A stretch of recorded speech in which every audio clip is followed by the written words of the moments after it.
Olá, está começando o programa Com a Palavra, um espaço aberto pela TV Câmara para que o parlamentar possa apresentar suas ideias e ações.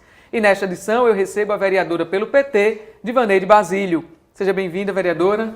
Muito obrigada, estou aqui inaugurando no Com a Palavra, muito feliz em poder participar desse espaço. Vereadora, que avaliação a senhora faz desses 6 primeiros meses de atividades na Câmara Municipal? São 6 primeiros meses de muito trabalho, de muita dedicação. Acredito que o fazer parlamentar exige de nós essa dedicação, atenção, e acho que esse empenho, porque como eu venho representando as comunidades, a representatividade importa muito, as pessoas esperam de nós uma atuação qualificada e eu acredito que esse balanço vai nos possibilitar olhar para tudo que a gente produziu, ver o que é que a gente acertou, ver o que mais a gente pode propor. A senhora assumiu o mandato, com a eleição da atual deputada federal Natália Bonavides e chegou à Câmara trazendo uma discussão de gênero, de raça, da presença da mulher. É importante ter essa pluralidade no parlamento? Exatamente, porque a gente precisa falar do nosso lugar social. A identidade importa muito, porque a identidade e representatividade. Veja bem, só tem eu aqui de vereadora negra. Isso é um símbolo. Significa dizer que a gente precisa ampliar muito mais, a gente precisa trazer outras mulheres para o debate. Mas também temos que fortalecer a pauta específica das mulheres negras e a gente tem feito esse recorte de gênero, raça e classe, entendendo que eles não andam separados, andam juntos.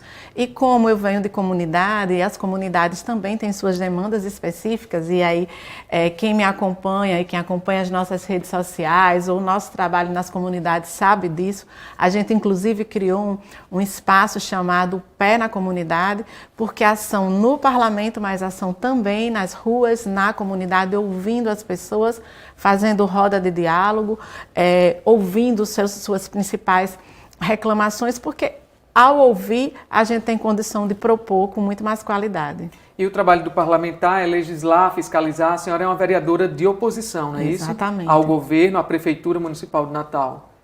Isso, e esse papel de fiscalizar, de ser oposição, não é um papel apenas do denuncismo, é um papel sério de fazer denúncias quando forem necessárias, de fiscalizar, de acompanhar, de monitorar, mas também de propor, de apresentar saídas, de apresentar soluções.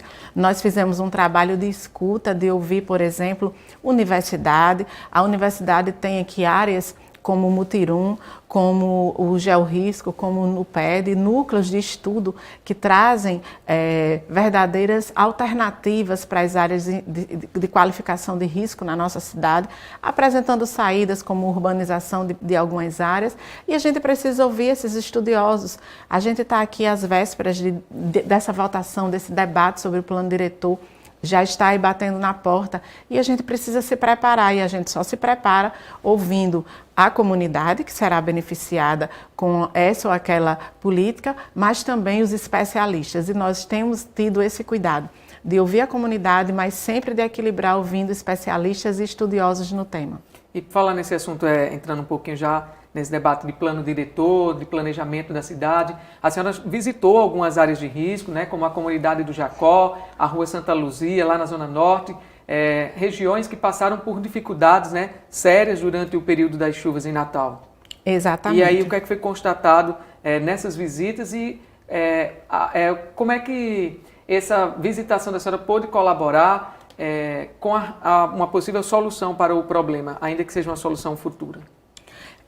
Como eu estava falando, a gente, ao escutar esses estudiosos, a gente se subsidia para poder intervir melhor. Nós fizemos uma opção na Comissão de Direitos Humanos. A nossa comissão iniciou as ações justamente pelas áreas de risco, entendendo que nessas áreas de risco vivem pessoas e que não dá para dialogar direitos humanos e não perceber onde estão as pessoas que mais precisam dos direitos humanos, dos seus direitos protegidos. E a gente tem, inclusive, feito isso para qualificar o debate na sociedade, para entender, quando a gente fala de classes sociais, a gente fala disso, das pessoas que estão à margem, das pessoas que estão distantes das políticas públicas ou que muitas vezes são removidas da sua região sem uma alternativa viável. Veja bem, Essas duas comunidades são exemplos. O nosso mandato visitou outras áreas e também fez intervenção em outras áreas. Mas essas duas a gente fez conjuntamente com outros parlamentares pela comissão. Por meio da Comissão de Por meio Direitos da Humanos. Comissão de Direitos Humanos. Fizemos essa intervenção pela comissão. A comissão fez um trabalho bastante articulado. Primeiro, nós ouvimos a população, aqui mesmo na Câmara, também ouvimos os estudiosos, depois nós visitamos essas duas áreas, percebemos que ambas tinham alternativas que poderiam ser implementadas, fizemos duas audiências públicas aqui, uma específica sobre o Jacó, porque já estava com uma situação um pouco mais acelerada, e uma segunda que contemplou todas as áreas de risco, ou áreas de classificação de risco. Lá no Jacó a gente percebeu que é verdade, tem uma parte da comunidade que precisa ser removida porque está numa situação de risco muito maior. Mas como é essa remoção? Para qualquer lugar, distante do seu local de trabalho, imagine que alguém que está ali já na idade, na terceira idade, que a vida inteira viveu naquele lugar, tem seus vínculos. A gente não pode simplesmente achar que vai remover as pessoas de um lugar e vai dar conta e o problema está resolvido, ou tratar isso apenas como um problema. Não, a gente está tratando de inclusão social, está tratando de mobilidade urbana, está tratando de habitação. Então, é uma série de políticas e programas que precisam serem articulados. Interligados. E aí a gente teve um diálogo tanto com a Defensoria como com o Ministério Público. Tinha áreas que as pessoas não precisavam ser removidas porque as casas não apresentavam risco, mas é bem verdade que a comunidade precisava construir um muro de contenção, precisava ser urbanizada, e essas alternativas foram apresentadas. Teve uma intervenção maravilhosa com o Mutirum, por exemplo, de pintar ali a região do Jacó, a fachada. Só licença, é um projeto de extensão da UFRN. Exatamente. O Mutirum é um projeto de extensão da UFRN. A professora Dulce Bentes foi uma das, como o professor Moretti também, das articuladoras desse processo. Nós fizemos um processo de pintura da fachada da comunidade do Jacó, justamente chamando a atenção da sociedade. Ali vivem pessoas, as pessoas precisam se sensibilizar e a gente precisa construir uma sociedade mais solidária, em que as pessoas respeitem as outras pessoas ou respeitem o lugar de moradia. E na Rua Santa Luzia, o que é que foi feito? Na Rua Santa Luzia, nós fizemos algumas visitas também, percebemos que uma obra inacabada, cobramos o prazo, e é importante dizer que para ambas nós solicitamos reunião com a prefeitura. Nós não obtivemos retorno do prefeito, porque nós gostaríamos de ter tido essa reunião com o próprio prefeito, porque essas duas regiões nos chamou a atenção para uma coisa: a cidade pode ter tragédias. A gente viu aí como o Brumadinho, a gente já viu aí como aconteceu na própria comunidade de Mãe Luísa.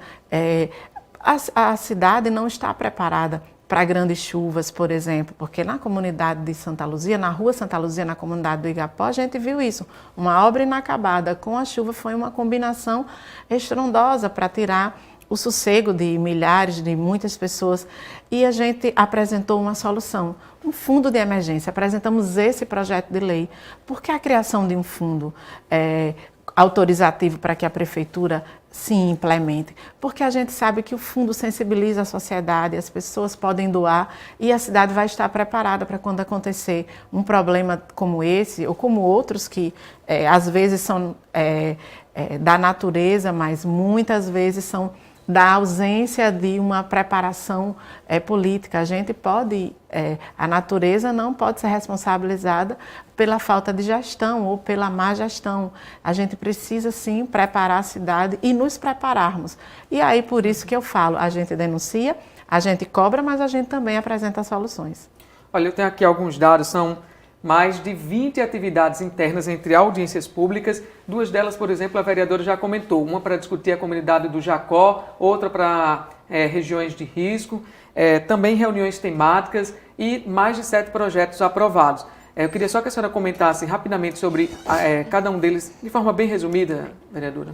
Isso, nós apresentamos, nós fizemos uma uma tarefa aqui na Câmara que foi recuperar o legado da esquerda. Então, nós subscrevemos alguns projetos que estavam aqui parados, ou que a gente entendia que eles eram muito importantes e que eles precisavam vir para o centro da discussão, como, por exemplo, subscrevemos o projeto da Comenda Marielle Franco, subscrevemos o projeto de economia solidária, que em breve deve vir para o plenário, subscrevemos o projeto da transcidadania, da LGBT cidadania, subscrevemos também um projeto que trata da relação de que pessoas que mantêm relações homoafetivas possam se inscrever em programas de habitação. Esse foi aprovado.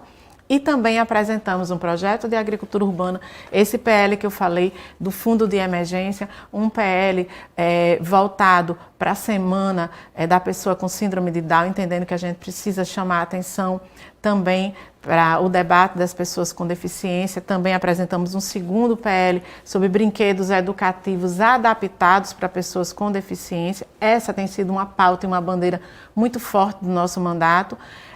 E também apresentamos aí projeto de lei para criar a comissão, a Frente Parlamentar de Soberania Alimentar, porque não dá para a gente trazer o debate da economia solidária, da agricultura urbana e não casar com um debate mais permanente na casa. Por isso, nós acreditamos que a gente tem que ter uma Frente Parlamentar de Soberania Alimentar, porque a gente vai estar discutindo saúde, o equilíbrio, além do mais, geração de renda também para as comunidades que produzem em seus quintais ou para as escolas que podem ter um processo educativo estimulando as hortas comunitárias e uma alimentação saudável sem agrotóxicos. Algumas dessas iniciativas geraram debates bastante polêmicos aqui na Câmara, como, por exemplo, a Comenda Marielle Franco, o projeto da transcidadania. Como é que a senhora recebe essa reação, esse debate, essa polêmica em torno de iniciativas como essa? Faz parte do parlamento? É algo natural? O debate faz parte do parlamento, mas eu lamento muito que faça parte do parlamento a reprodução de preconceitos.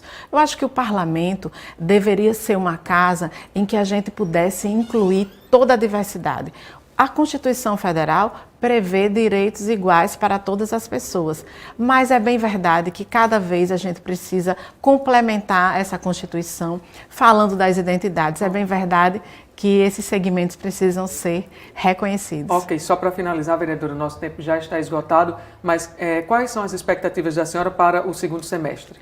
Nesse segundo semestre, eu espero que a gente possa aprovar alguns dos projetos que estão tramitando na casa, que a gente continue mantendo esse pique de trabalho nas comissões, que a gente continue fazendo esse trabalho nas comunidades. Okay. Acho que a gente acertou o passo e as comunidades precisam disso. Ok, obrigado, vereadora. Eu que agradeço.